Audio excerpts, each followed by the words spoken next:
In Night City, memory is currency. Sensation is power. Braindance was built for escape, for control. But what if someone turned it into a weapon? What if Judy Alvarez, tech genius, trauma survivor, idealist, didn't just edit experiences? What if she rewrote the world's memory? This is LoreSplice, where timelines fracture and new legends are born. Tonight, Chumbas, we plug into a timeline where Braindance starts a revolution.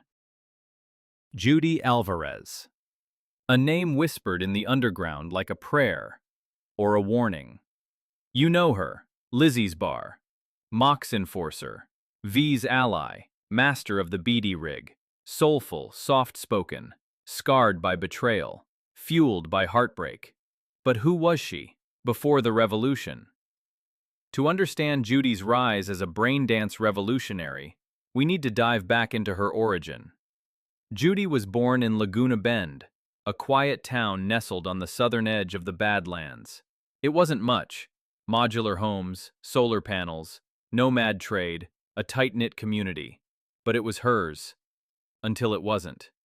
When she was just a girl, Laguna Bend was destroyed by a corporate dam collapse, a disaster quietly buried by City Hall and corpo bribes. Her memories? Lost in the flood. Her family? Dispersed. Judy never forgave the city, or the course, for erasing where she came from. She sought solace in machines. In Braindance, she discovered, not escape, but a way to preserve. A way to record truth no megacorp could rewrite. She moved to Night City. Alone. Hungry. Angry. Eventually, she found the Mox. They gave her a place, a purpose, a promise. Protect the vulnerable. Never forget the exploited. And for a time, that was enough. Judy became the best in the game. She could splice memories with surgical precision, amplify emotions, loop trauma for analysis. Her skill set went beyond pleasure. She was a documentarian of pain. But she was still under someone's control. Fixers, clients, underground networks. And then came Evelyn. She saw something in Evelyn Parker, a glimpse of what could be. Connection, trust, maybe even love. But Evelyn was broken by the same system Judy hated, used by fixers, discarded by Arasaka, ignored by the Mox. And when Evelyn died, something inside Judy shattered. That's where the timeline begins to fracture. In the canon timeline, Judy grieves, helps V, leaves Night City, finally finding peace. But in this fractured path, V dies. Or maybe they choose the corpo ending. Maybe they never came back. Judy is left to bury Evelyn, and this time, no one comes back for her. Grief turns to rage. Rage turns to purpose, and purpose becomes obsession. Judy vanishes from Lizzie's, cuts all ties, slips beneath the surface of the city, not to forget, to remember, to make the whole world remember. It starts small. Judy leaks Evelyn's final moments, not as smut, as evidence. The first viral drop is tagged anonymously. Reverb 001. No one listened to her screams. It spreads through the dark net like wildfire. Then comes another. A Biotechnica BD showing prisoners harvested for neurodata. A corpo gala where board members laugh while body bags are zipped backstage. A Netwatch psych evaluation where a child victim is dismissed as a glitch. Each file is an emotional assault. Unfiltered, uncut, unapproved. They aren't videos. They're experiences. Sensory immersion. Neurological empathy. Judy doesn't just tell the truth. She makes you feel it. Some viewers suffer trauma. Others awaken to reality. But every drop has a new signature. Reverb. As demand for her work grows, Judy builds a network. Netrunners, dissidents, BD editors, former trauma therapists. They call themselves the Pulse. Operating from modular rigs scattered across the Undernet, They create, encrypt, and distribute experience-based counterpropaganda. Their work ranges from short-form BD shocks to hour-long total immersions known as pulse waves. A few infamous ones. Kill Your Idols, V's recorded betrayal of trust with fixers like Dex. The Dream of Evelyn, a romanticized sequence built from Evelyn's happiest recorded hours, ending in her death. The 6th Street Massacre, live BD recovered from a wiped-out Aldecaldo convoy. The Pulse becomes a digital insurgency. VERB becomes its ghost leader, and the corpos start to bleed.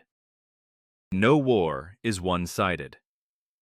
As pulse waves flood the city, the core respond, swiftly and without mercy. Thank a containment protocol. Arasaka Black Ice scans the net for reverb signatures. Biotechnica deploys dampening implants in neural viewers, countermeasures that mute strong emotional reaction. Militech engineers weaponized feedback loops, BDs that overload and flatline anyone jacked into unauthorized material. And Netwatch, they do what they do best. They turn surveillance into execution. One by one, Pulse members vanish. Some are found, jacked in but brain dead. Others are used as bait, forced to record apology BDs that are then distributed, along with their deaths. The city starts calling reverb a terrorist. News outlets, puppeted by corpos, broadcast clips of illegal empathy, blaming her for mass trauma, suicides, and uprisings. But the public? They're split. Some believe Judy has gone too far. Others start to seek out the forbidden shards. Each viewer becomes a potential believer. As the crackdown intensifies, Judy evolves. The pulse goes dark. But reverb returns with something new, neuromantic warfare. She starts creating recursive experiences, BDs that evolve during playback based on user emotion and thought response. Instead of passive content, the BDs now react. They learn. They remember. A new pulse wave is released, Eden.exe, a dreamlike sequence that shows a utopia without corpos. But as the viewer begins to hope, the illusion breaks.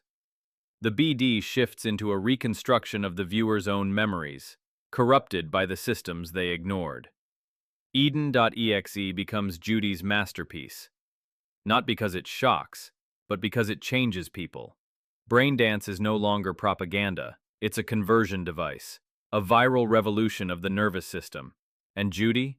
She's not editing from MeatSpace anymore. Some say she's gone fully digital. Others whisper about a biochip prototype, maybe even built from relic fragments, that lets her stream consciousness through the BD medium. Wherever she is, she's no longer just a voice. She's an emotion with code. Night City begins to shift. At first, slowly, then violently. Entire districts begin refusing official Braindance content. Black markets flourish with reverb shards. Illegal BD dens turn into temples. People pay not for pleasure, but to feel someone else's pain. It becomes ritualistic, transformative. In Haywood, the Valentino gang fractures. Half join the Pulse after a pulse wave reveals their own executions from corporate ops. In Pacifica, the Voodoo Boys begin encoding their ancestral memories into BDs and broadcast them into the open net. Even the Mocs, once divided, begin to support the cause in secret. The city's elite are terrified, not by bombs, by empathy. Because now, no one can pretend they didn't know. Every brutal memory, every erased name, every child ripped from their home, reverb forces you to live it. And no chrome, no ice, no corpo lie can protect you from your own nervous system. 2079. 1 year after reverb's first drop. Netwatch declares a level Omega emergency. A new pulse wave is detected, not in the net, in the airwaves, in satellite echoes, in biochip frequencies. They call it the final wave. No shard, no download, just sensation, triggered by proximity to certain neural wavelengths. Those exposed report dreams they never lived, memories that aren't theirs, traumas they shouldn't remember, yet feel with total clarity. VERB, it seems, is no longer human. Some believe Judy encoded herself into a quantum BD, trapped between neural pulses and digital reflections. Others think Alt Cunningham helped her ascend, merging emotion with data. A god, born not of power but pain. The pulse doesn't release any more drops. They don't need to. Every human mind, from corpo to nomad, becomes a potential transmitter. And Night City? It feels everything now. In the canon timeline, Judy Alvarez walked away, tried to heal, tried to escape Night City's gravitational pull. But in this fractured version, she didn't run. She stayed. She fought. She rewired the very fabric of experience. She made the city feel. Today, the Pulse is remembered not as terrorists, but historians of the soul. Reverb remains untraceable, but her presence is felt in every neural rig, every protest chant, every child who remembers something they were never taught, but somehow know to be true. Maybe Judy died. Maybe she lives. Maybe she became the memory of everyone who ever suffered in silence. So, Chumbas, what would you choose? Would you shield yourself from the truth? Or jack in and feel it all? Was Judy Alvarez a savior or a neural terrorist? Drop your theories in the comments.